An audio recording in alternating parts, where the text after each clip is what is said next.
There are so many very hidden settings hidden within your Tesla that are all turned off by default. So in this video, I'm going to be going over all of my driver settings so you can see exactly what I've got enabled and exactly what I've got disabled. Let's get into it. So first thing, which is one of my favorite features, and I actually didn't learn about it until I'd owned the car for about 3 months. It is, of course, easy entry mode. It's getting a bit windy, isn't it? So easy entry mode makes it easier for you to get in and out of the car. You'll see when I take my seatbelt off, whoa, my steering wheel goes up and my seat is pushed way far back so that it is very easy for me to get my legs in and out. And then you'll see if I Oops, sorry about that. It's been so long getting that framed.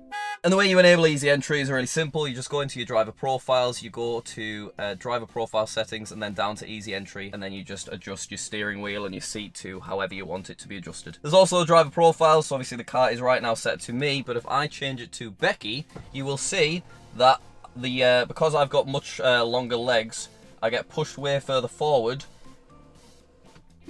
Your leg? How short your legs? Why? About the length of yours. Why do I end up in such a funny position every time we do this? It's your pointy knee.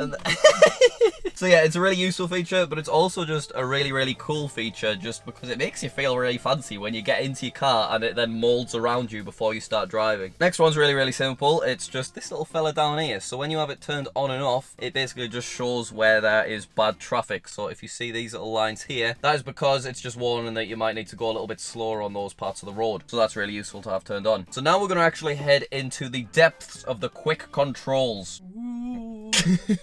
So exterior lights is turned on auto by default, which is just the best one really, because it turns your headlights on when it gets dark, and it'll even whack your main beam on for you as well when it's like really, really dark, and then it turns it off automatically when it sees another car coming, so that's very cool. Mirrors and steering wheel, obviously you should adjust them to exactly where you want them, but a handy extra feature, when you fold in your mirrors, oh, very cool, very nice, an extra mode pops up, so you can set it to automatically fold at a specific location. So because I've got that enabled at home, right before I go into my garage, my mirrors fold in just to make it a little bit easier for me to drive inside. Display brightness is set on auto by default, and you should just leave that how it is, because I always feel like the brightness on the screen is just perfect, really. Let's head into lights and let's have a little look. As I said before, we have auto high beam. In my experience, this is pretty good. There's a few issues when we first got the car where it felt like the main beam had been on a little bit too long, or it came on when it didn't really need to be on, but with several software updates since then, I think it's been more or less fixed. Steering wheel lights is a complete waste of time, and that's why I've got that turned off. I will turn my steering wheel lights on, and guys, brace yourselves for this. You ready? Did you notice anything? Did you notice anything, IRL? No. You ready? Can you see it?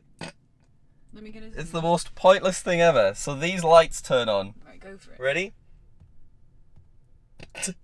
I'm turning them on and off right now. And obviously it is bright, but even if we make it really dark, you see anything at all, Becky? Oh yeah, tiny bit. Yeah, there you go. It's just, it really is just completely unnecessary. I just have them turned off because even when it's really dark, you just don't see them. They're just a complete waste of tiny amounts of energy. Next, we're going to head into locks. So the only thing I've really changed from default here is I have a lock confirmation sound. So this just means that because the car locks and unlocks itself automatically, the lock confirmation sound just does a little beep when the car locks. Just so that when you're like walking at Tesco or whatever, you can hear that beep behind you and you just have that reassurance that the car has been properly locked. Oh, there's also this one which I forgot about. Car left open notifications. This is really useful because if I accidentally leave my door like slightly open like that, so you know it looks kind of like it's closed but it's not actually closed, once it's been left open for 10 minutes I get a notification on my phone telling me that the door is open and I should go close it if I want to. So that is really, really handy. Heading into display, we have a display mode for the screen which is on auto. So basically once it gets dark it changes to sort of this dark mode, which is way too dark in the light, but in the dark it's absolutely perfect, and it always does switch at the right time. So I think the car does know when like sunrise and sunset is, because that's always really, really accurate. All of these things are just left on default. I do like to change the energy display from percentage. You can see, oh,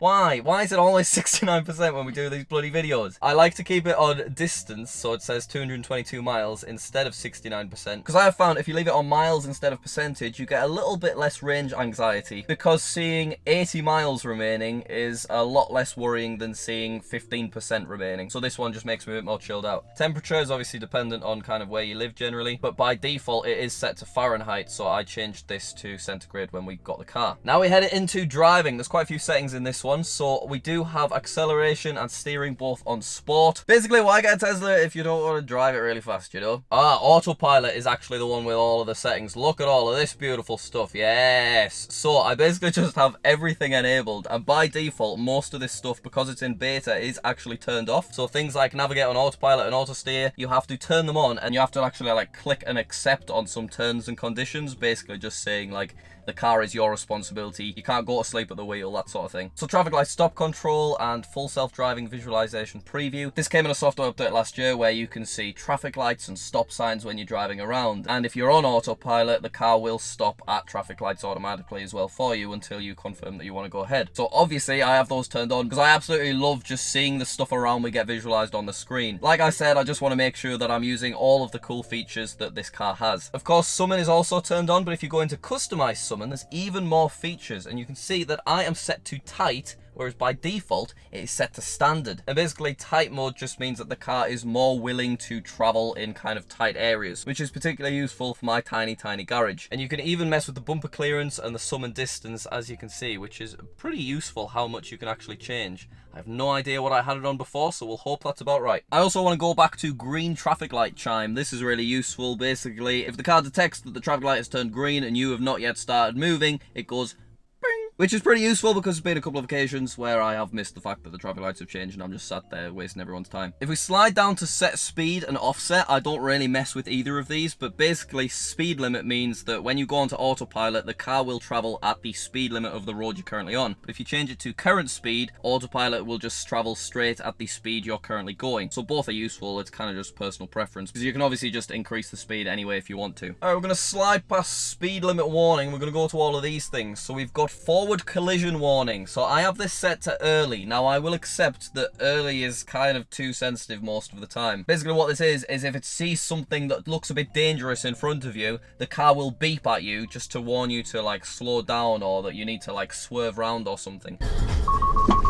But because we've got it set to early, it gets very angry with you, even if there's not really much going on. So quite often we're just like singing along to a song, having a great time, and then because the car sees that there's a parked car in front, it'll beep at us and it'll stop the music and it'll be really loud. And Becky really doesn't like that one. But there has been kind of quite, you know, a handful of occasions where there has been a car in front that's like braked a bit quicker than I've realised, and the early warnings are actually really useful and like make sure I'm paying attention and I press the brake. But most of the time it just beeps at you really aggressively, even when kind of you're absolutely fine. Late departure avoidance, I've got set to assist. This basically means if the car feels me like slowly swerving out of a lane, even when I'm not on autopilot, then the car will move me back into the middle of the lane. This has been really useful. There's been like 5 times in the last 2 years where it's gone off, and 3 of those times I didn't really need it, but it was, you know, it was there anyway. But 2 of the times I had gotten like slightly closer to the side of the road than I'd realised, and it was really useful. I also have all the other warning things turned on because, you know, it may as well be as safe as possible, you know. Right, so now we're going to head into navigation, and once again I have the Google Maps lady turned off because I don't like how it interrupts the music and I prefer to just like keep an eye on the map myself, but that one's just personal preference. And then everything else here I just have left on default. We'll now head into safety security. So most of these settings are just by default. I don't use the speed limit mode because I'd rather just manage that one myself, so that's disabled to off. The dashcam features have changed recently. They've added this new mode called auto. So if I go into the description, it'll explain what auto does. Save up to 10 minutes of video to your USB automatically when your vehicle detects the occurrence of a safety event, such as an accident or airbag deployment. So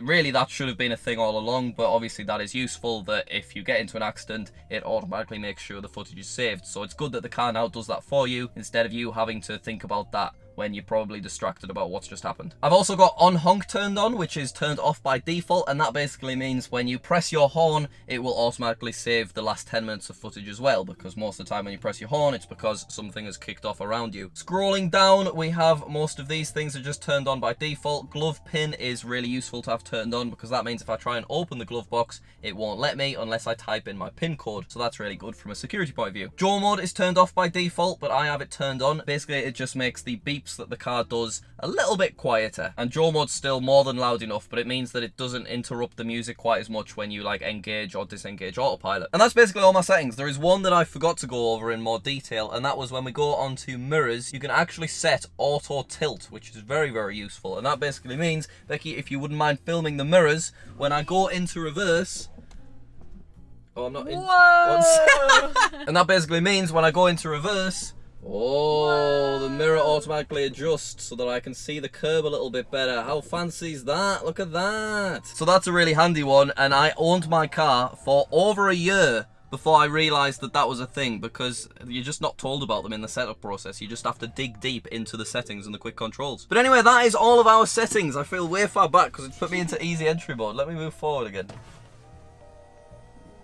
Yeah. I'm sure a bunch of you have been distracted by the service is required button that has been there in the entire video. Basically, that popped up a while ago. I'm sure there'll be a future video all about that service and why we need it. So make sure you subscribe to the Jack Massey Welsh YouTube channel. We would love to get to 500,000 subscribers by the end of the year. Thank you so much for watching. Let me know, are there any secret settings that I missed? Post them in the comments, and I will see you all later.